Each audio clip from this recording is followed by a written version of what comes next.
Sa bawat hakbang ng babae patungo sa kanyang mga pangarap, siya ay nagiging mas malaya at mas matatag. Hindi lang sa mundo kundi pati na rin sa kanilang sariling puso. Ito ang mga bagay na pinagdaanan ng letter sender nating si Kyla. Pero anong mga bagay ba ang kinakailangan niyang isakripisyo para makamit ang kalayaang kanyang hinahangad? Ito ang dapat nating abangan dito lamang sa mga kwento ng pag-ibig, buhay at pag-asa sa nangungunang Barangay Love Stories. Dear Papa Dudut, ako po si Kyla, 30 years old at born and raised sa probinsya ng Ilocos Norte. Hindi ko alam kung maririnig ng mga katulad kong taga Ilocos Norte ang kwentong ipinadala ko, pero sigurado akong may ilang makakarelate sa story na ibabahagi ko sa inyo, Papa Dudut.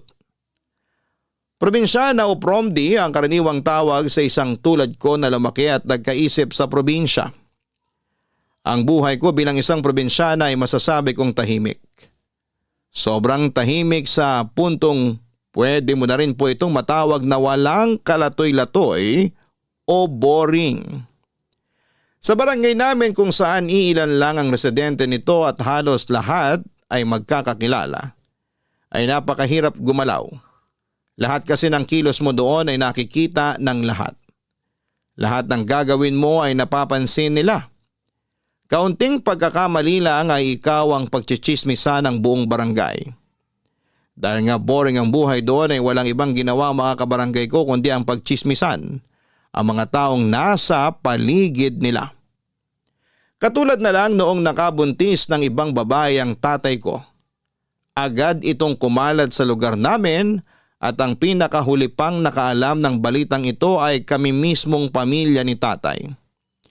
Musmus lamang ako noon pero tandang-tanda ko pa rin hanggang ngayon kung paano nasira ang pamilya namin dahil lamang sa maling pag-ibig. Iba yung kahihiyan ang naramdaman namin noon nang pumutok ang balitang may iba ng pamilya ang tatay ko. Sobrang lala ng pag-aaway nila ng nanay ko noon na naging dahilan kung bakit sila nagkahiwalay. Umalis sa lugar namin ang tatay ko at tinakasan nito ang problemang siya mismo ang gumawa. Naiwan tuloy kami noon na araw-araw na nakakasalamuha ang pangalawang pamilya ni tatay, Papa Dudut.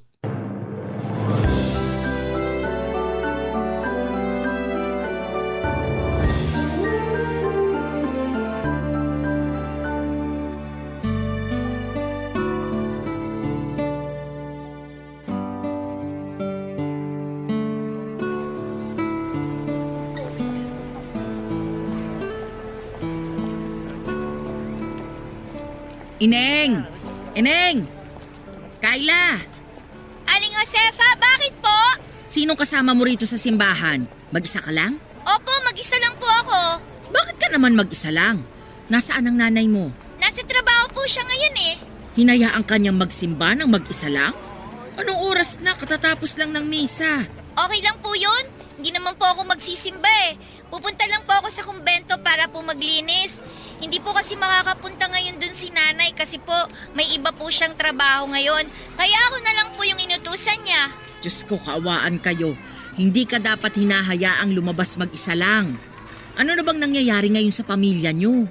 Dapat magsimba kayo, lalo na sa ganitong panahon na may kinakaharap kayong problema. Busy po sila lahat eh. Tsaka nagdadasal naman po ako sa bahay bago kumain at tsaka po bago matulog. Iba pa rin yung nagpupunta kayo mismo sa tahanan ng Diyos. Humingi kayo sa Kanya ng kapatawaran para gabayan niya kayo sa araw-araw. Sa susunod na linggo na lang po siguro kapag hindi na po busy si nanay. Mayon ko na po kayo ha. Sandali lang, dito ka na lang muna. Samahan mo ko rito habang inaantay ko yung sundo ko para may makausap naman ako. Sige po, pero saglit lang po ha. Kasi po baka inaantay na po ako sa kumbento eh. Oo, saglit lang to. Papunta na rin yung anak ko para sunduin ako. Kumusta na pala sa bahay ninyo? Mabuti naman po. Hindi na ba talaga bumalik yung tatay mong walang ya? Hindi na po eh. Sabi po ni nanay, makapal na raw po masyado ang pagmumukha ni tatay kapag daw po bumalik pa po siya sa amin. Eh kung bakit ba naman kasi naisipan niyang mambabae? Ang babata niyo pa para mawala ng ama. Hindi mo ba namimiss ang tatay mo? Namimiss po. Pinagdadasal ko nga po lagi na sana umuwi na siya sa amin ulit. Okay lang naman po kahit makapal po ang mukha niya. Basta po kumpleto lang po ulit kami. Mukhang mahirap nang mangyari yan. Sirang-sira na yung pamilya niyo eh. Kung bakit ba kasi nagkalat ang mga higa dyan sa tabi-tabi? Higad? Ano po yun? Yung mga babaeng makakate. Ewan ko ba? Ang dami namang lalaki dyan tapos sa may asawa pa talaga kumapit. Talagang sa panahon ngayon, talamak na ang agawan. Kakalungkot. Hindi ko po kayo maintindihan, Aling Josefa. Bata ka pa kasi kaya wala ka pang muwang sa mga nangyayari sa paligid mo. Hayaan mo, pagtanda mo, maiintindihan mo rin ang lahat. Basta pagtanda mo, huwag kang tutulad dun sa babae ng tatay mo ha. Mag-aral ka ng mabuti para hindi ka maging homewrecker. Alam mo ba ang ibig sabihin nun? Hindi po. Yung mga taong naninira ng pamilya, homewrecker ang tawag sa kanila. Palibhasa, yung babae ng tatay mo walang pinag-aralan, kung kani-kanino bumubukangkang. Ay, mga tao talaga ngayon. O maiba tayo. Nakita mo na ba yung kapatid mo? Opo, bago po ako umalis, pinakain ko po ng merienda yung mga kapatid ko. Hindi sila ang tinutukoy ko. Ang tinatanong ko, yung kapatid mo sa labas. Yung anak ng kabit ng tatay mo. Nakita mo na ba siya? Balita ko nanganak na raw yung babae eh. Ah, yun po ba? Hindi pa po. Hindi ko po alam na nanganak na po pala siya. Lalaki raw yung anak eh. Sabi ng kapitbahay nila, kamukhang kamukha raw ng tatay mo. Hindi po kami interesado sa buhay nila, Aling Josefa. Sabi po kasi ni nanay, masyado na raw po kaming maraming problema sa buhay para po problemahin pa namin sila. Hindi ka ba interesado man lang na makita yung kapatid mong yon?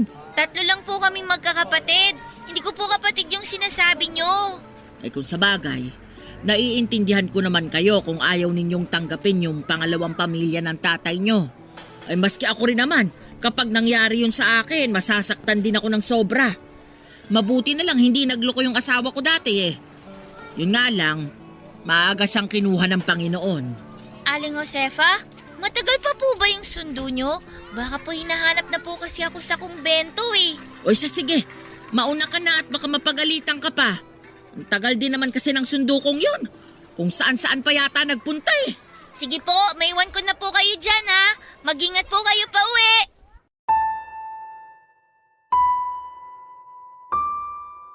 Ang kwento ng pamilya namin ay parang pelikula na napanood ng lahat.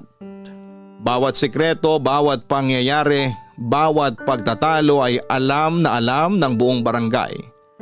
Dahil katulad nga ng sabi-sabi, may tenga ang lupa at may pakpak ang balita. Dahil nasa isang barangay lang kami ng pangalawang pamilya ni tatay ay hindi may iwasan na araw-araw kaming nagkikita.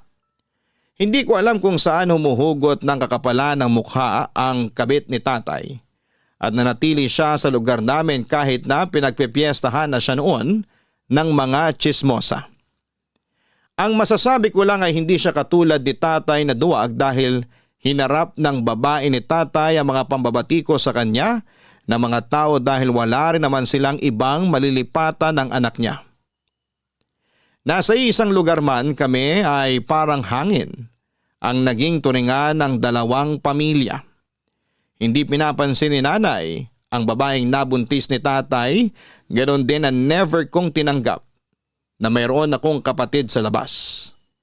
Ipinangako ko sa sarili ko noon na hindi ko kakausapin o papansinin ang kapatid ko na naging dahilan kung bakit nawasak ang dati naming masayang pamilya. Mali man ako pero bata pa ako noon. At kung kanino galit ang nanay ko ay galit na rin ako sa kanila noon. Alam kong walang kasalanan ang kapatid ko sa labas. Pero dahil siya ang sinisisi ko kung bakit kami nawala ng ama, ay dinala ko ang galit na yon sa puso ko hanggang sa pagtanda ko, Papa Dudut.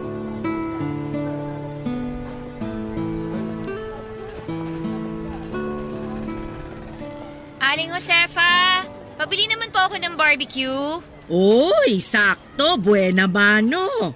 O ilan bang bibilin mo? Magkano po ba? 20 pesos isa. Huh? Ang mahal naman po ng barbecue nyo? Ano yan? Ginto? Ay nako, mahal na ang baboy ngayon. Isama mo pa yung uling, yung sauce, tapos akong nagtitinda, paano na? Kulang na yung kita ko. Yung 20 pesos noon, ang dami ko nang nabibili eh. Iba na ang panahon ngayon, mahal na ang mga bilihin. Kaya nga po eh. Pabili na lang po ako ng 3, uulamin ko. Uulamin? Alas 3 pa lang ng hapon na. Hindi ka pa ba nanananghalian? Nananghalian naman po ako, ang kaso nakita ko yung tirang tutong sa bahay. Sayang naman, kaya kainin ko na lang. Eh sakto, naamoy ko tong barbecue nyo. Kaya ka tumataba eh. Lamon ka kasi ng lamon. Shabby's the new sexy na po ngayon, Aling Josefa. Asus, dinepensahan mo pang pagiging matakaw mo. Hindi mo ba alam na kasalanan ng pagiging sobrang matakaw? Lo? Imbento naman. Paano naman naging kasalanan yung pagiging matakaw? Nasa Biblia yan. Parte yan ng 7 deadly sins. Kapag masyado kang matakaw, sinisira mo lang yung katawang ibinigay sa'yo ng Diyos. Ay, ganun po ba? O sige po, cancel nyo na lang po yung order kong barbecue. Baka magkasala pa ako. Ay wag na, nakasalang na oh. Wala nang bawian. Akala ko ba kasalanan na... Hingi ka na lang ng kapatawaran sa linggo. Magsimba ka. Kayo talaga, Aling Josefa. Emering kayo eh.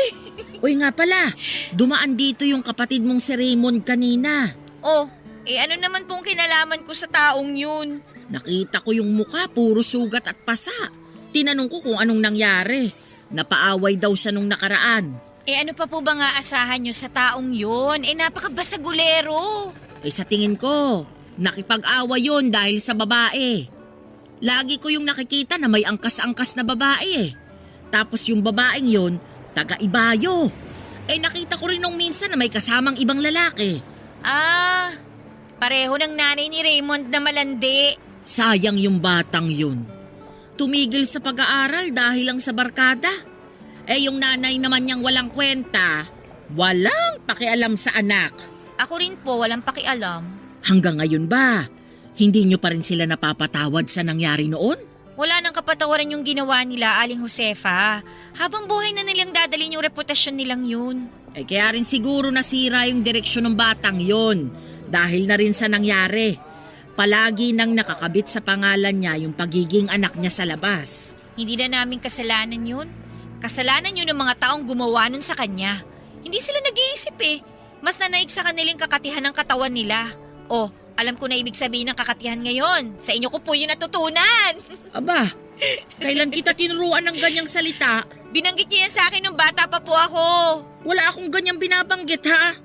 Ay nako, hindi niyo na siguro maalala. Pero ako po, nakatatak na yun sa isipan ko simula nung bata ako. Simula noon hanggang ngayon, kalat na kalat pa rin ang mga makakatid dyan sa tabi. Mas dumami pa nga sila ngayon eh. Wala na kasing takot sa Diyos sa mga tao ngayon. Kaya sunod-sunod na mga dilubyong nararanasan natin eh. Aling Josefa, matutusta na yung barbecue ko Nawili na naman kayo kachichismis. Heto na. Ano bang sausawan mo? Suka po, yung maraming sibuyas ha. Tapos dagdagan nyo na rin po ng konting sauce na matamis. Heto, ikaw nang maglagay ng suka at sauce. Sige po, salamat. Ito pong bayad 60 pesos. Salamat! Ramdam sa buong barangay namin ang malaking pader na namamagitan sa aming unang pamilya at pangalawang pamilya ni tatay. Kapag nagkakaroon ng pagkakataon na nagpapang-abot kami sa isang lugar ay agad na umaalis ang pangalawang pamilya para umiwas sa gulo. Mabuti yon, Papa Dudut, dahil alam nila kung saan sila lulugar. Kaso nga lang, noong nagkaroon na ng sariling isip ang kapatid ko sa labas sa si Raymond, ay hindi na siya makontrol noon ng sarili niyang ina. Tuwing nakikita niya ako sa labas ay palagi niya akong nilalapitan para kumustahin, kahit na hindi ko siya pinapansin. Pinipilit niyang makipag-close sa aming magkakapatid kahit na alam naman niyang hindi namin siya tanggap. Paulit-ulit ko mang pinagtatabuyan si Raymond dahil ayokong isipin ng mga tao na tanggap namin siya ay hindi siya nawawala ng pag-asa na balang araw ay magiging malapit din kami sa isa't isa.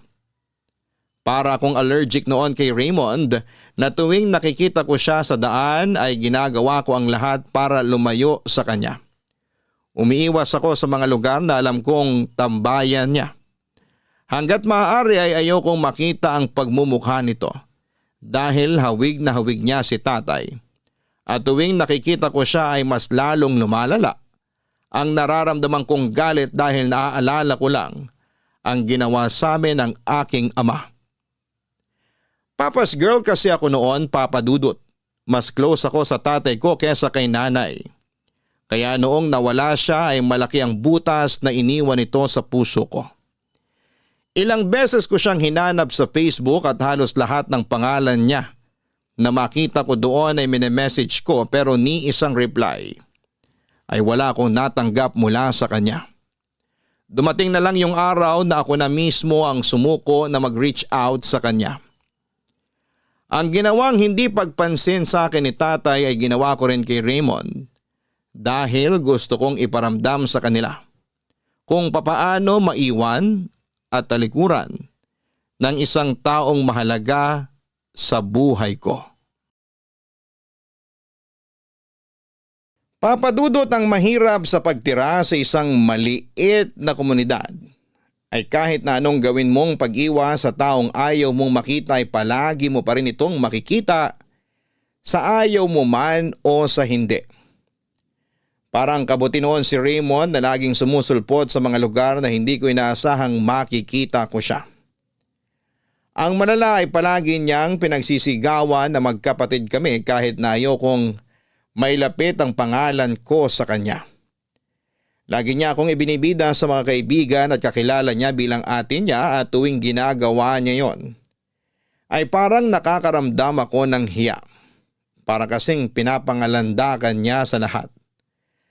Na nagloko ang tatay ko kaya ako nagkaroon ng kapatid sa labas. Kahit totoo naman yon, ay hirap na hirap pa rin akong tanggapin ito noon. Kung hindi man si Raymond ang nagpapaalala sa amin ng pagtataksil na ginawa ng tatay ko ay ibang tao naman ang gumagawa nito. Walang iba kundi ang tinaguriang reyna ng mga tsismosa sa lugar namin na si Aling Josefa. Actually, mabait naman na tao si Aling Josefa, Papa Dudut. Palasimba siya, palagi siyang concern sa mga kapitbahay niya. At marami na siyang kabutihang nagawa. Pero sa lahat ng mabubuting asal na meron siya, ang isang pinakaayaw kong ugali nito ay ang pagiging tsismosa niya. Minsan masyado siyang atribida at pakialamera sa puntong nakakasakit na pala siya ng damdamin ng hindi niya nalalaman. Tuwing nagkakausap kami ay palagi niyang kinukumusta sa akin si Raymond na as if close kaming dalawa. Hindi ko alam kung sinasadya ba niya yon o talagang concern lamang siya kay Raymond. Pero anuman ang tunay na hangarin nito ay hindi ko gusto na lagi niya akong tinatanong at ina-update tungkol sa mga kaganapan sa buhay ng pangalawang pamilya ng tatay ko. Oy, Kayla! Oh, Aling Josefa! Lagi na lang tayo nagkikita kung saan-saan ah. Namalengke ka? Opo, naghahanap ako ng mangga. Yun ang cravings ko ngayon eh. Bakit? Naglilihi ka ba? Buntis ka ba? Oo naman. Gusto ko lang ng mangga, buntis agad. Hindi po ako buntis. Gusto ko lang talaga ng mangga na isasawsaw sa suka na puno ng sili. Akala ko naman naglilihi ka. Diyan kasi ako naglihi nung buntis ako sa panganay ko eh. Paano ako mabubuntis eh? Wala naman po akong boyfriend. Mas mainam yan. Huwag ka munang magkapamilya kasi sa hirap ng buhay ngayon. Mas maganda yung may pera ka bago mag-asawa para hindi kayo maghirap. Alam ko naman po yun. Uy, nabalitaan mo na ba yung bagong chismis tungkol dun sa nanay ni Raymond? O ano na naman po yan? Kaya aga-aga, chismis na naman agahan ninyo. Nag-away yung mag-ina. Hindi mo ba narinig? Bakit po sila nag-away? Hindi ko alam yung dahilan eh, pero ang sabi-sabi, nag-uuwi daw ng lalaki yung nanay ni Raymond. O syempre, yung bata, pangit na nga yung reputasyon dito sa lugar natin. Mas papangit na naman dahil sa panlalalaki ng nanay niya. Ay, tingnan mo nga naman, oo. Once sa malandi, always sa malandi. Pero matagal ko nang napapansin yun eh. Tuwing bumabangon ako ng alas 4 ng umaga, nasisipat ko yung nanay ni Raymond na nakatambay sa may kanto. Laging may kausap na lalaking nakamotor. Grabe! Kayo na talaga, Aling Josefa! Walking CCTV ang atake nyo Abot hanggang kanto! Yun siguro yung lalaking inuuwi nun kaya nagalit yung anak niya. Wala naman tayong magagawa dun. Kung yun ang gusto niyang buhay, di gawin niya. Buhay niya yun Tsaka wala na tayong kinalaman dun. Di na nahiya. Tapos eto pa ha. Ay, ayan na si Raymond. Magandang umaga po, Aling Josefa. Magandang araw din. Ate, Sino tinatawag mong ate? Hindi mo ako ate ha? Aling Josefa, may na kita. May nag-aantay pa sa akin tricycle Baka mahal na babayaran ko doon kapag nagtagal pa ako dito. O sige, mag-iingat ka ha. Kayo rin po. Raymond, hindi ka pa rin pinapansin ng kapatid mo hanggang ngayon? kailan naman ako pinansin nun? Sanay na po ako. Pero naiintindihan mo naman siya kung bakit hindi ka niya pinapansin. Opo, naiintindihan ko naman po Alam ko naman po yung nangyari. Ako yung sinisisi niya kung bakit nasira yung pamilya niya. Hanggang ngayon, kahit 18 taon na yung lumipas, galit pa rin siya sa akin na para bang ako yung nakagawa ng kasalanan. Intindihin mo na lang. Minsan kasi, may mga taong sarado ang utak. Masyado silang nagpapalamon sa galit na nararamdaman nila. Kaya hirap na hirap silang magpatawad. Karapatan din naman po nilang magalit Nawalan sila ng tatay dahil sa nanay ko. Oo, pero sana, sa nanay mo na lang sila magalit at hindi sa'yo. Ay, ang hirap kasi ng sitwasyon nyo Dalangin ko na lang na balang araw, magkapatawaran na kayo. Kahit papano naman magkapareho pa rin kayo ng dugo na nananalaytay sa katawan ninyo. Ay, sana nga po. O maiba tayo. Totoo ba na lumayas ka sa inyo? Lumayas? Saan naman po galing yung balitang yan? Narinig ko lang kanina dito mismo sa palengke. Nag-away daw kayo Oy, bakit? Anong pinag-awayan ninyo? Wala po kami pinag-awayan. Tsaka wag nyo na lang po intindihin yun. Sa amin na lang po ni nanay yun. Totoo ba na may lalaki siyang inuuwi sa inyo kaya ka nagalit? Bahala po kayo mag-isip, Aling Josefa. Maiwan ko na po kayo. Teka, sandali lang. Marami pa akong itatanong sa'yo, Raymond. Hindi ako required na tanggapin o mahalin ang kapatid ko sa labas, lalo na kung siyang dahilan ng pagkasira ng pamilya namin. Kahit konsensyahin pa ako ni Aling Josefa ay hindi ko magagawang ituring na kapatid si Raymond dahil puno pa rin ng puot at pagkasuklam ang puso ko noon sa kanya. Kahit pa sabihin ng mga taong magkapareho kami ng dugong nananalaytay sa katawan namin ay wala akong pakialam, Papa Dudut. Ang nakakainis, kami ang biktima kaya dapat ay kami ang kampihan ng mga tao. Pero sa pagdaan ng panahon, mas nakakuha pa ng simpatya ang pangalawang pamilya ni tatay dahil sa ginagawa naming pag-iitsapwera sa kanila. Lumalabas na parang kami pang masama. Kesyo kahit ano raw ang gawin kong pagdideny ay kapatid ko pa rin si Raymond kaya dapat ay tanggapin ko na lamang daw ang katotohanan. Hindi raw maganda sa tao ang nagtatanim ng sama ng loob at galit. At dapat daw pagpapatawad ang inuuna ng puso ko. Hindi ko alam kung papaanong kami ang naging masama gayong kami naman ang inosente. Mas lalo tuloy nadagdagan ang galit ko na nararamdaman kay Raymond at sa nanay nito dahil mas sila pa ang kinakampihan ng mga tao noon. Ang mahirap sa pagtira sa probinsya ay limitado lamang ang pangunawa ng mga tao doon. Kailangan mong sumunod sa nakagisnang kultura ng komunidad dahil kung hindi ay ikaw ang mapapasama. Kaya naman nung nagkaroon ako ng oportunidad na layasan ang lugar na nakagisnan ko ay pinatos ko kaagad ito. Isang trabaho sa Maynila ang inalok sa akin ng kaibigan kong matagal nang nagtatrabaho doon. Pumayag akong kunin ang trabahong alok nito para lamang matakasan ko ang buhay ko sa probinsya, Papa Dudut.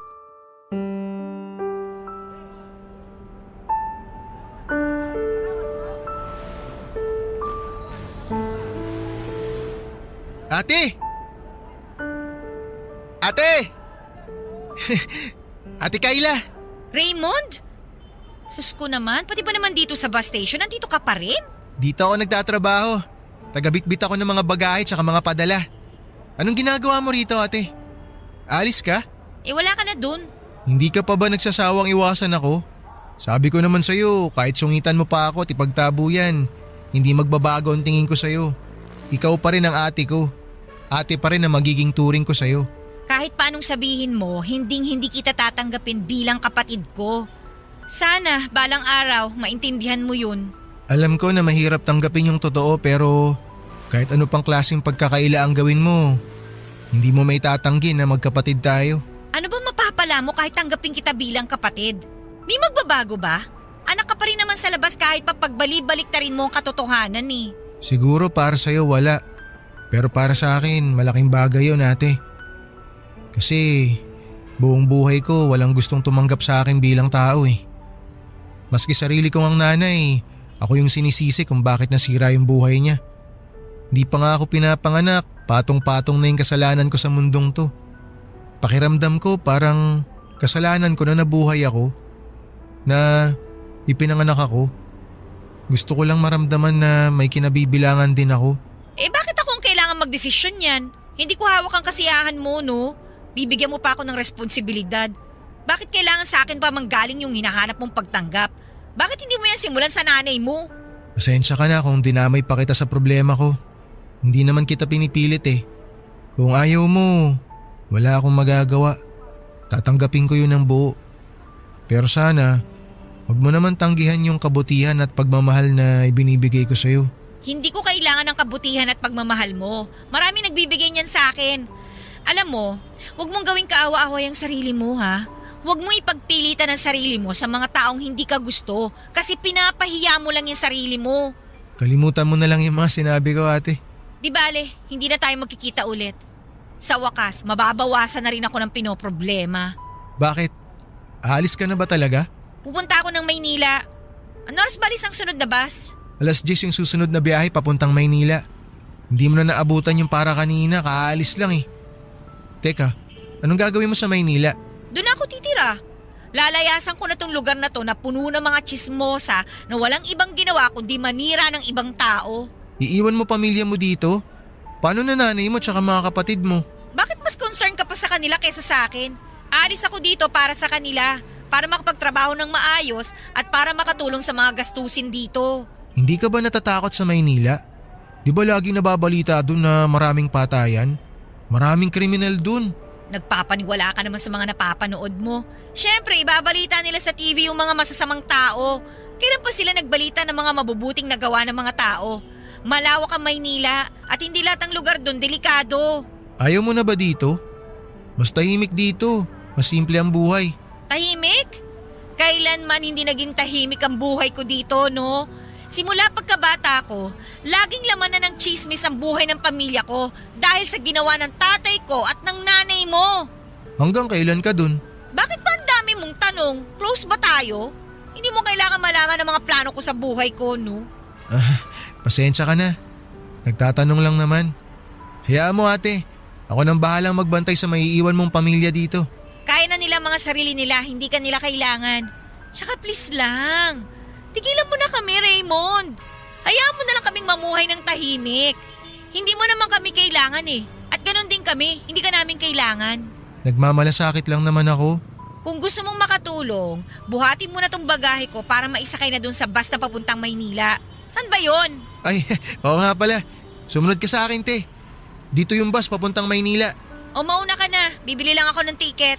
Sige, yung pinakadulong bus ate. Yun yung aalis. Doon mo na lang ako puntahan.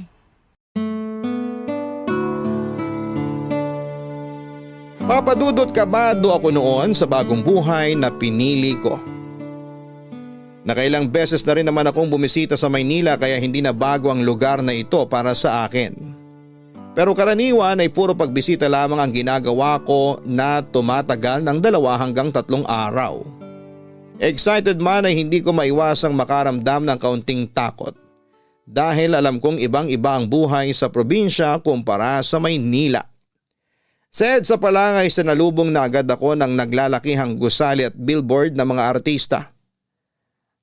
Ang kabang nararamdaman ko noong una ay napalitan ng tuwa. Nagkaroon ako ng pag-asa sa puso ko dahil matagal ko nang inaasam ang ganong klase ng kalayaan. Malayo sa mga mapanghusgang mga tao. Malayo sa mga makalumang gawain. Sa pagpunta ko sa Maynila ay umaasa ako na magbabago na ang buhay ko na dati ay napaka-boring. Sa isang paggawaan ng tinapay ako nagtrabaho, Papa Dudut. Minimum wage lang ang natatanggap ko kada buwan, pero kung ikukumpara ito sa dati kong trabaho sa probinsya ay di hamak na mas mataas ito kumpara sa natatanggap kong sweldo noon. Ang mahirap nga lang ay medyo mahal din ang pamumuhay sa Maynila. Nakakapagod ang transportasyon. Na ilang beses kang sasakay sa iba't ibang klase ng sasakyan para makauwi. Hindi tulad sa probinsya na isang sakay mo lang ay makakarating ka na sa destinasyon mo. Ganon pa man ay bukas palad kong tinanggap ang bagong buhay ko kapalit ng kalayaan na matagal ko nang inaasam. Papa Dudut, hindi may kakaila na marami talagang oportunidad sa Maynila kumpara sa probinsya. Pero hindi rin may tatanggi na mas mahal ang mga gastusin sa Maynila. Mahirap ang mamuhay doon dahil marami kang babayaran katulad na lamang ng renta ng bahay, gastos sa pagkain, bayad sa kuryente at araw-araw na transportasyon. Ang sahod na nakukuha ko noon ay nauuwi lang sa mga bayarin at kakaunti lang ang naitatabi ko para makapag-ipon. Hindi ko tuloy noon magawang mamasyal o mamili man lang ng mga bagay na gusto kong bilhin kahit na nagkalat ang mga mall sa Maynila. Dahil naghihigpit ng sinturon sa mga sumunod na taon ay hindi na muna ako umuwi sa probinsya. Tuwing Pasko at Bagong Taon, kasama ko sa mga selebrasyon ng mga boardmates ko na nagsilbi ng pangalawa kong pamilya. Kahit papaano, nakapagdadala naman ako ng kaunting pera sa bahay at malaking tulong na yon. Lalo na't noong panahon na yon, ay ako lang ang may trabaho sa aming magkakapatid. Mahirap malayo sa sariling pamilya pero ang pangungulila ko mula sa kanila ay napawi dahil sa mga bagong kaibigan na nakilala ko. Malaki rin ang naitulong ng pagkakaroon ko ng boyfriend. Sa Maynila na ako nakakilala ng lalaking minahal ko, Papa Dudut. Itago na lang natin siya sa pangalang Peter. Nakilala ko siya dahil katulad ko rin siyang boarder na nangungupahan sa tapat ng boarding house namin. Mula siya sa Samar at mabilis kaming nagkahulugan ng loob. Dahil pareho kaming galing sa probinsya at pareho ring wala ng ama. Ang pagiging malapit namin sa isa't isa ay nauwi sa pag-iibigan. Oh, heto na yung order mong ulam, adobong sitaw. Salamat. Ilang taon na tayo kumakain sa karinderya na to pero hanggang ngayon, yung adobong sitaw pa rin talaga yung palagi mong binibili. Hindi ka pa ba nagsasawa dyan? Hindi. Kahit araw-arawin ko pa to, never ako magsasawa dito. Ano bang espesyal sa ulam na yan? Tinikman ko yan nung nakaraan, wala namang kakaiba eh. Katulad lang din yan ng ibang adobong sitaw na natikman ko na dati. Ito kasi, katulad mismo ng luto ng nanay ko. Parehong-pareho sila ng timpla tsaka pagkakaluto. Hindi overcook yung sitaw kaya talagang malutong siya kainin. Hindi rin masyadong maalat yung sarsa. Sakto lang yung tamis tsaka asim. As in kung wala ako dito sa Maynila, aakalain ko talagang si nanay ang nagluto nito. Hindi ko alam na yan pala yung paborito mo. Hindi naman sa ito yung paborito ko. Ayoko nga ng gulay nun eh. Pero kapag kasi kumakain ako nito, feeling ko nasa probinsya na rin ako eh. Natitikman ko yung mga lutong bahay na kinakain ko noon. Pagbigyan mo na kasing nanay mo. Umuwi ka rin sa inyo kahit isang beses sa isang taon lang. Tapos, isama mo na rin ako para may pakilala mo ako sa pamilya mo. Wag na, sayang yung pera. Alam mo ba kung magkano gastos pa uwi at pabalik doon? Magkano ba? Mahigit 2,000.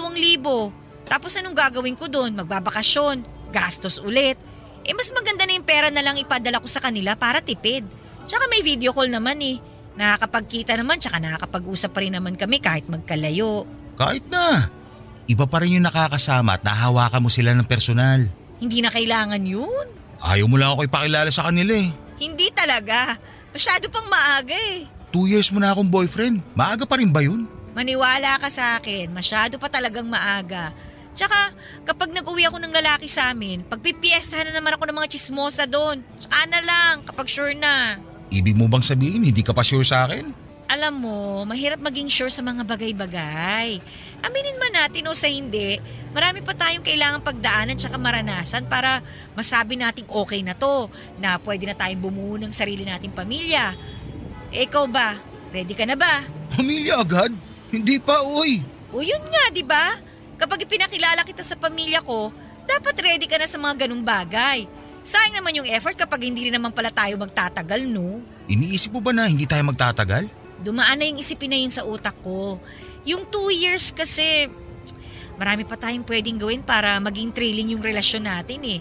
Pero paano kung dumating tayo sa punto na nagawa na natin lahat? Na nakakaramdam na tayo ng pagkasawa sa isa't isa? Pipiliin pa rin ba nating magstay o hindi na? Yung mga ganung bagay yung mga iniisip ko eh. Sa ngayon, wala pa kasi tayo sa ganung sitwasyon. So aantayin mo muna mangyari yon. Oo naman. Kapag nalampasan na natin yun, ibig sabihin lang, sure na talaga tayo sa isa't isa. Eh di matagal pa bago mo ako maipakilala sa pamilya mo niyan. O bakit? Hindi mo ba kaya magantay ng ganung katagal? Kaya naman. O yun naman pala eh. Eh di wala nang problema. Wala naman talagang problema. Nabanggit ko lang naman na baka gusto mo akong isama kapag nagbakasyon ka. Hindi pa kasi ako nakakapunta sa norte. Hayaan mo, makakarating ka rin doon. Ako pa magiging tour guide mo kung gusto mo. Talaga? Oo naman. Sinabi mo yan ha? Wala nang bawian. Oo naman. Ba't ko naman babawiin yung sinabi ko? Tsaka sigurado rin naman ako na kapag ako yung bibisita sa probinsya nyo, siguradong itutour mo rin ako, di ba? Gusto mo rin pumunta sa amin? O bakit? Wala ka bang planong ipakilala ako sa pamilya mo? Meron naman pero matagal na rin ako hindi nakakauwi sa amin eh. Tingnan mo, pareho lang din naman pala tayo eh. Sana nga lang natin pag-usapan ulit yan kapag may plano na talaga tayong umuwi. Kain na muna tayo.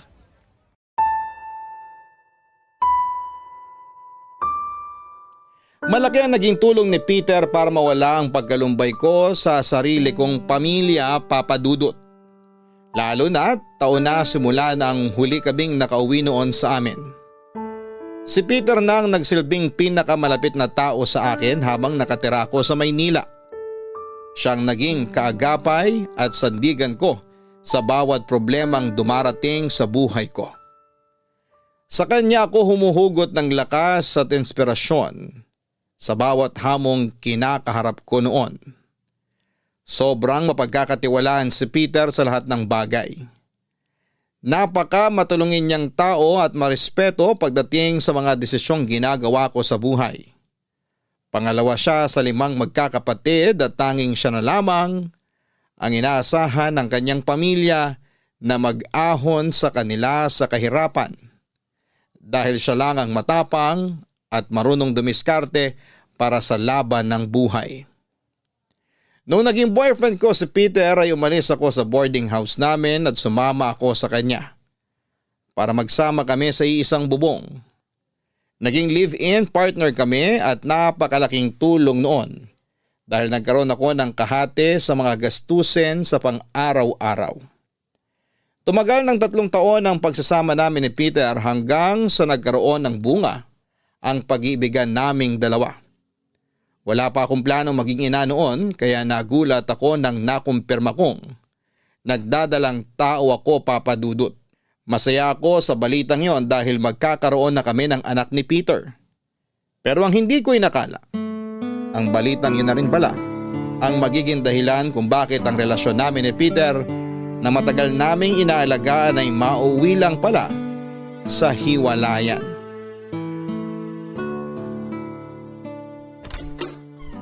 Oh, Kayla, gising ka pa?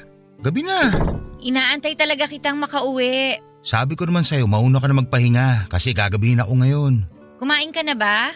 Oo, kumain na ako kanina habang nag-aantay na masasakyan pa uwi. Ikaw? Tapos na ako. Halika rito, maupo ka muna. Maliligo lang ako saglit para sabay na tayo matulog. Hindi, teka, sandali lang. Dito ka muna. May gusto lang muna akong sabihin sa'yo. O sige.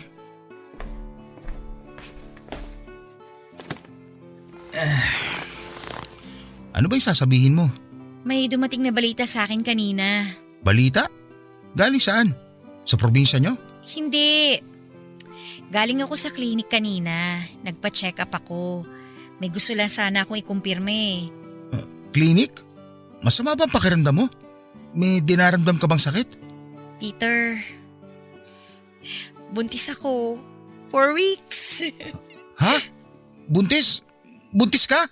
Oo. Magiging tatay ka na. Hindi pwede to. Ha? Ano ibig mong sabihin hindi pwede? Hindi ka pwedeng mabuntis, Kyla. Hindi ka dapat mabuntis. Teka. Hindi kita maintindihan. Bakit naman? Maliit pa naman yan, di ba? Baka pwede pa natin gawa ng paraan. Magtatanong ako sa kakilala ko kung may kakilala siya magtatanggal niya sa tiyan mo. Magtatanggal ng ano? Sandali, sinasabi mo bang ipalaglag ko tong bata? Oo. Bakit? Gusto mo ba ipanganak yan? Hindi pwede. Magkakaroon ng gulo kapag nangyari yan. Ha? Anong gulo? Ano ba pinagsasabi mo? Naririnig mo ba yung gusto mo mangyari? Hoy, Peter! Anak natin to! Ba't ko to ipapalaglag? Hindi mo kasi naiintindihan eh. Hindi ka pwedeng mabuntis. Bakit nga? Ipaliwanag mo nga sa akin kung bakit sa halip na matuwa ka kasi magkakaanak na tayo, mas takot ka pa na parang may ginawa tayong mali. Ay, sorry pero hindi kasi dapat itong mangyari. Umayos ka nga, Peter. Ano ba talagang gusto mong sabihin? May pamilya na ako. May asawa na ako sa probinsya namin. Kaya hindi kita mapapanagutan pati na rin yung bata sa sinapupunan mo. Ano? Teka, may asawa? Paano? Kailan ka ba nagkaroon ng asawa? Pinagloloko mo ba ako? Hoy, bago kita sinagot, siniguro kung wala kang ibang pamilya. Chinek ko yung mga social media account mo. Wala akong nakita na may pamilya ka na. Kasi marami akong account. Hindi lang iisa yung account ko. Wow! Proud ka pa? Proud ka kasi magaling kang magtago? Na marunong ka manloko ng tao? My gosh naman! Paano ako nagpauto sa'yo? Grabe ka, Peter! Grabe ka talaga! Kung hindi nangyari sa atin to, hindi ka pa aamin na may asawa at anak ka na pala? Hindi ko naman inakala na hahantong tayo sa ganitong sitwasyon eh. Ang lala mo naman! Wala man lang ako narinig na pagsisisi dyan sa boses mo. Siguro, sanay ka na talaga sa mga ginagawa mong panloloko, no? Na pati yung pag-amin mo na cheater ka, wala na lang sa'yo yun. Kapal naman ang mukha mo. Basta nasabi ko na yung gusto kong mangyari. Nasa iyo na yun kung… Hindi ko ipapalaglag tong bata. Gagawin mo pa akong makasalanan? Binigyan mo na nga ako ng kasalanang hindi ko naman gustong gawin. Ginawa mo akong kabit mo nang wala akong nalalaman tapos gusto mo pang dagdagan ng mga kasalanan ko? Kilabutan ka nga, Peter! Tao ka pa ba? Wala ka pa man din sa impyerno pero daig mo pa yung demonyo kung mamuhay ah! Maliligo na ako. Yun na yun? Pagkatapos mong umamin na may sarili ka ng pamilya sa probinsya, pagkatapos mo sabihing kabit lang ako, yun na yun? Maliligo ka na parang walang nangyari? Ano bang gusto mong gawin ko? Pagsisisihan mo tong ginawa mo! Eh di sorry.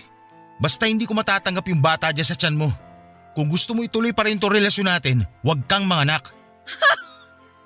Sa tingin mo, gugustuhin ko pa makipagrelasyon sa'yo matapos sa mga nalaman ko? Hindi ako tanga, no? Pagkatapos mong maligo, sisiguraduhin kong pati anino ko, hindi mo na makikita. Bahala ka. Kung wala ka na sasabihin, maliligo na ako. Pagod ako. Walang yaka! Karmahin ka sana! Lumubog ang puso ko nung nalaman kong hindi ako kayang panindigan ni Peter Papadudot. Para bang panibagong mukha nito ang nakilala ko noong araw na yon. Ang Peter na inaasahan kong sasamahan ako hanggang sa dulo. Namamahalin ako anuman ang mangyari ay kaya pala akong iwan ng walang pag-aalinlangan. Para akong trinaydor, pinanghawakan ko ang pag-ibig na ipinakita niya sa akin. Hindi ko alam na ang pag-ibig na yon ay madali lang din palang mabasag. Papadudot masakit na hiniwalayan ako ni Peter ng walang pagsisisi. Pero ang mas masakit ay malamang hindi lang pala ako ang tanging babae sa puso niya. Actually, hindi ako ang una kundi pangalawa lang ako sa buhay niya. Para akong sinaksak sa puso noong nalaman kong may pamilya na pala si Peter sa Samar. Biglang nag-flashback sa utak ko ang naging buhay ko sa probinsya. Kung paano nasira ang pamilya namin dahil sa panluloko na ginawa ng tatay ko. Parang ganon ang nangyari sa akin. Ang kaibahan nga lang ay ako ang pangalawang babae sa buhay ni Peter. Ako yung kabit. Isang salitang kinasusuklaman ko simula pagkabata. Hindi ko ginustong maging kabit at hindi ko alam na isa pala akong kabit. Si Peter ang gumawa sa akin noon. Ginawa niya akong pangalawang babae sa buhay niya nang walang kaalam-alam. Pero sa kabila nito, sa halip na magalit ay wala akong naramdamang sama ng loob sa kanya. Para bang wala akong pakialam noon kahit may pamilya na siya sa Samar. Ang naramdaman ko ay lungkot dahil alam kong lalaki ang anak ko na walang kagigis ng ama. Sa wiman sa puso ay wala akong oras para magmukmuk noon, Papa Dudut. May bata na sa sinapupunan ko kaya kinailangan kong kumayod para magkaroon ako ng ipon at mabuhay ko ang magiging anak ko. Lalo na't mabilis pa sa 4:00 nung tinalikuran siya ng sarili niyang ama. Ang lungkot na nararamdaman ko noon ay ibinuhos ko sa pagtatrabaho. Pinagod ko ang sarili ko hanggang sa mamanhid hindi lang ang katawan ko kundi maging ang pag-iisip ko. Ang hirap lang tanggapin na napakasaya lang namin ni Peter nitong nagdaang araw pero sa isang iglap ang mga sayang yon ay naging mapait na alaala na lamang. Para nga akong pinaglaruan ng tadhana noon dahil galit na galit ako dati sa naging kabit ng tatay ko. Pero noong time na yon, ako na mismo ang nakatayo sa dating kinatatayuan nito. Ako na yung kabit na may dinadalang anak sa labas. Mag-isa man ay ginawa ko ang lahat ng makakaya ko para maipanganak ko ng maayos ang anak namin ni Peter. Magastos ang magkaanak, Papa Dudut. Ang ipon ko na ilang taong kong itinago ay mabilis na naubos. Dumating ako noon sa puntong hindi na sapat ang buwan ng sweldo ko sa mga gastusin ko kaya naghanap ako ng sideline. Mabuti na lamang at willing ang mga boardmates ko na alagaan at bantayan ang baby ko habang nasa labas ako noon at nagtatrabaho. Pero kahit na anong pagkayod ang gawin ko, nagigipit pa rin ako noon. Kaya wala akong ibang choice kundi lapitan si Peter at humingi ng sustento mula sa kanya para sa kapakanan ng anak naming dalawa. Peter! Kayla? Anong ginagawa mo rito? Mag-usap tayo. Akala ko ba ayaw mo na ako makita? Nagbago yata yung ihip ng hangin ah. Hindi kita gustong makita pero kailangan kitang kitain ngayon. Nandito ako para sa bata, hindi para sa akin. Bakit? Ano nangyari sa bata? Kailangan niya ng sustento. Sa trabaho ko ngayon, hindi ko siya kayang buhay na mag-isa, lalo na sa buhay dito sa Maynila. Sinabi ko naman kasi sa'yo, huwag mo nang ituloy kasi ikaw lang din yung mahihirapan. Hindi kakayanin ng konsensya ko ang pumatay ng walang muwang na bata. Hindi yun kasama sa pagpipilian ko. Kaya hindi mo talaga ako mapipilit na ipalaglag yung batang tayo mismo ang bumuo. Tapos ngayon sino naghihirap? Yung bata mismo. Kasi hindi siya kayang buhay na sarili niyang nanay. Yun ba? Kaya ba yun ang konsensya mo? Kaya nga ako nandito eh. Gusto kitang pakiusapan. Talikuran mo na ako't lahat. Huwag lang yung anak mo. Mabubuhay natin siya kung dalawang magulang ang susuporta sa kanya. Kung ano yung sinabi ko sa'yo noon, yun pa rin ang sasabihin ko sa'yo ngayon. May mga anak ako sinusuportahan sa probinsya. Hindi ko kaya sustentuhan yung batang ikaw mismo ang nagpumilit na ipanganak sa mundong to. Paano mo nasasabi yan? Gaano na ba talaga kahalang ang kaluluwa mo na wala ka man lang malasakit na nararamdaman para sa bata? Hindi mo pa man siya ipinapanganak, may malasakit na ako sa kanya. Alam ko na kung ano yung buhay na kakaharapin niya rito. Sa ating dalawa, ako yung una nagmalasakit. Ikaw, sarili mo lang yung iniisip mo. Dahil ano, mabait ka. Hindi kaya ng konsensya mo ipalaglag yung bata kahit na alam mo maghihirap pa rin siya kapag ipinanganak mo siya. Hindi ako yung walang malasakit dito, Kayla. Ikaw! Pakiusap naman kahit ngayong buwan lang. Wala talaga akong maibibigay sa'yo. Marami rin akong bayarin ngayon, hindi lang dito sa Maynila, kundi pati sa probinsya. Katulad ng sinabi ko sa'yo, may pamilya akong binubuhay. Kahit pahiramin mo na lang ako, babayaran din kita kagad kapag sumahod na ako. Please naman, Peter, oh. Pasensya ka na talaga, pero ito yung buhay na pinili mo eh. Kaya hindi ko na to problema pa. Walang yaka talaga. Hindi magiging ganito ang buhay ko kung hindi dahil sa'yo eh.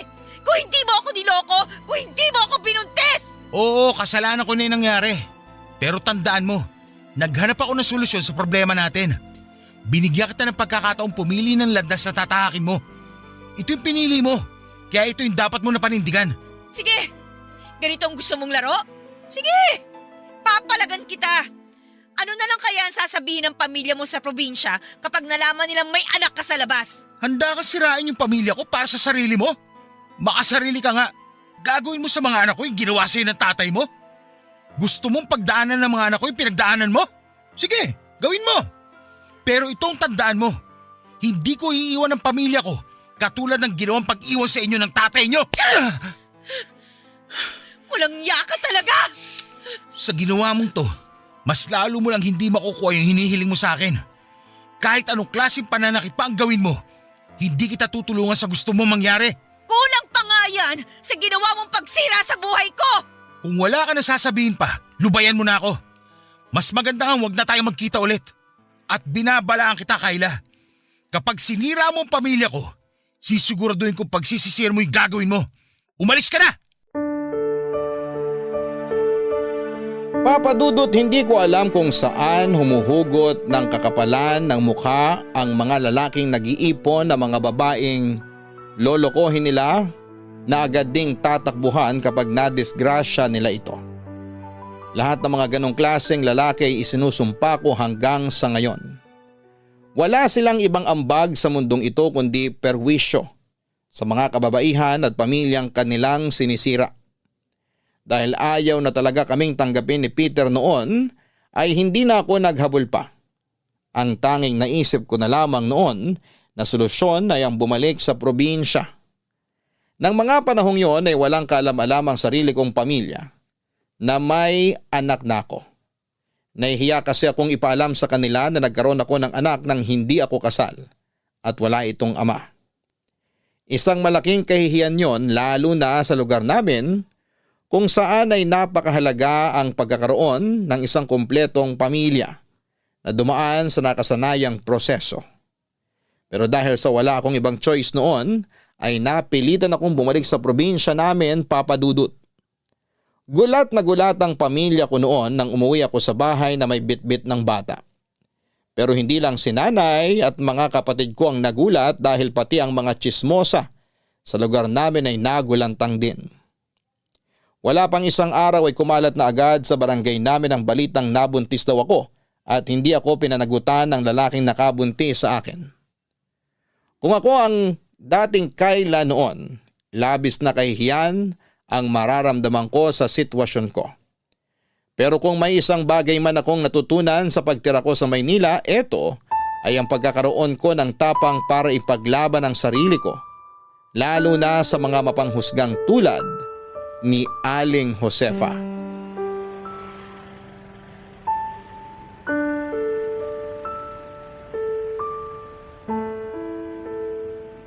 Kayla! Kayla! Sa wakas naman nagpang-abot na tayo. Oh, kayo po pala, Aling Josefa. Bakit po? Ay wala naman. Mangungumusta lang naman ako. Ang tagal mo ring hindi umuwi dito sa atin eh. Ah, ang aga-aga niyo naman po maghanap ng chismis. Hindi naman to chismis. Ngayon na nga lang ulit tayo makakapagkwentuhan eh.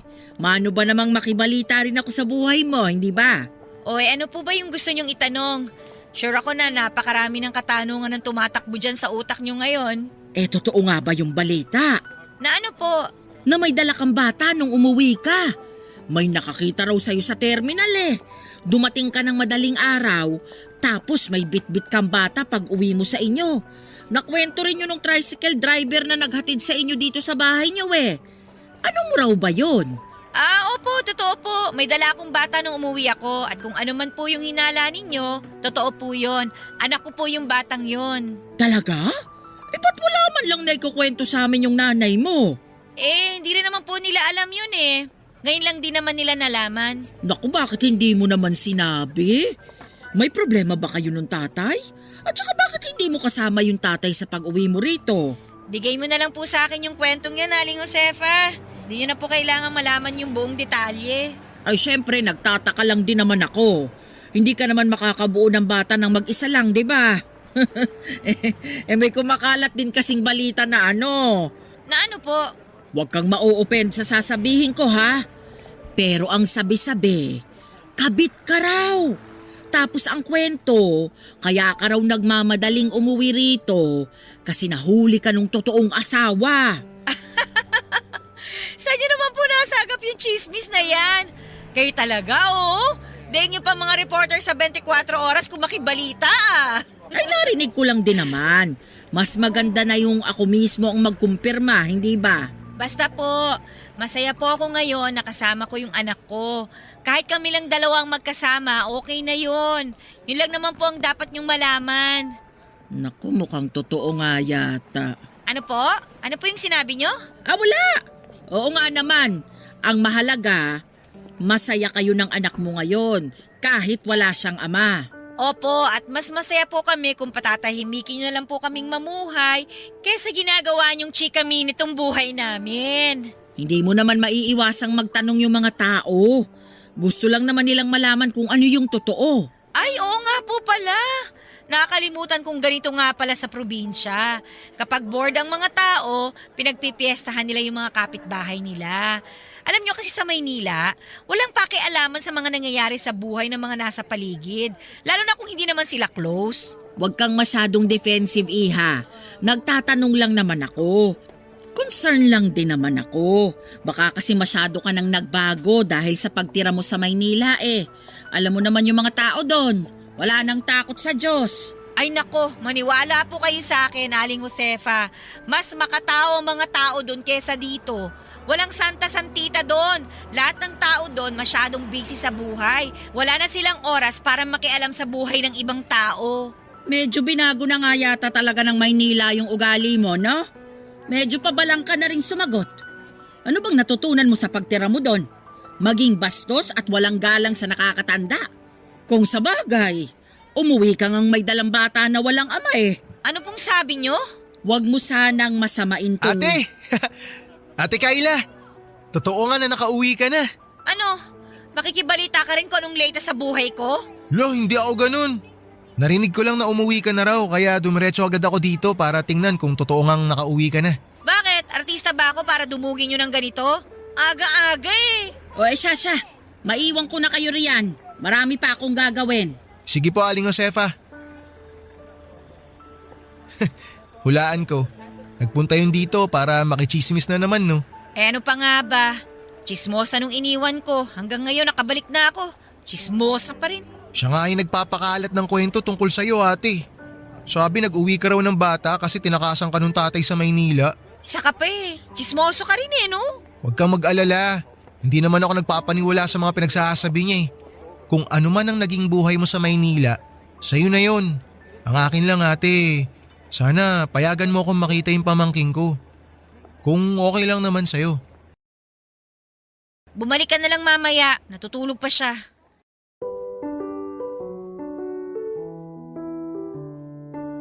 Sa lahat ng tao ay hindi ko inaasahan na si Raymond ang magiging kakampi ko sa probinsya. Katapat ang mga taong judgmental. Nakaramdam ako ng kaunting kasiyahan noong ipinagtanggol ako ni Raymond sa harap mismo ni Aling Josefa. Noong nagkaroon ulit kami ng sagutan sa harap mismo ng publiko.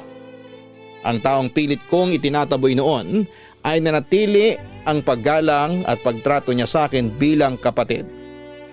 Dahil sa mga pinagdaanan ko sa Maynila ay nagbago na totally ang pagtingin ko sa buhay, lalo na ngayon na ang anak ko ay bunga rin ng isang makasalanang pag-ibig. Naisip ko na katulad ng anak ko ay walang kasalanan si Raymond sa mga nangyari noon. Hindi niya ginusto na naging bunga siya ng pagtataksil. Hindi niya ginusto na masira ang pamilya namin. Hindi niya ginusto na maging anak siya ng kabit. Ganon din ang anak ko na walang kinalaman sa mga kasalanang ginawa namin ng tatay niya. Ngayong mas naliwanagan na ang pag-iisip ko. Sinubukan kong humingi ng kapatawaran sa mga inasal ko kay Raymond. Pinatawad naman niya ako, Papa Dudut. Simula noon ay unti-unti ko rin siyang tinanggap bilang half-brother ko. Bilang kapalit nito ay naging maayos na tito si Raymond sa pamangkin niya. Kahit na walang ama ang baby ko, ang mga kapatid ko na ang tumayo bilang pangalawa nitong magulang. Hanggang dito na lamang po ang kwento ko, Papa Dudut. Bago ko tapusin ang sulat ko ay gusto ko lang sanang mag-iwan ng isang mahalagang leksyon para sa lahat ng nakikinig ngayon. Totoo ngang mas mabuti ang mamuhay ng walang galit sa puso. Ito ang tunay na kalayaan na kailangan nating asamin. Yun lang po at maraming salamat po. Ang inyong forever kapuso at kabarangay, Kayla. Maraming salamat sa pagbabahagi ng iyong kwento, Kayla. Mga kabarangay, ang kalayaan ang nagbibigay sa atin ng pagkakataon na magsimulang muli. Para natin tuluyang makamit ang kalayaan na ito, ay kailangan nating alisin ang galit at puot sa ating puso. Dahil ang pagpapatawad ang nag-aalis ng mga masasamang alaala ng nakaraan. Sa pamamagitan nito ay nakakamta natin ang tunay na kapayapaan sa ating buhay. Hanggang sa muli, ako po ang inyong si Papa Dudut sa mga kwento ng pag-ibig, buhay at pag-asa sa Barangay Love Stories number 1. Barangay Love Stories. Barangay Love Stories. Napakasakit na nangyari kay letter sender. Pero buti sa uli, naging maayos pa rin ang buhay niya. Anong say mo sa Barangay Love Stories na ito? Pagkwentuhan natin sa comment section yan.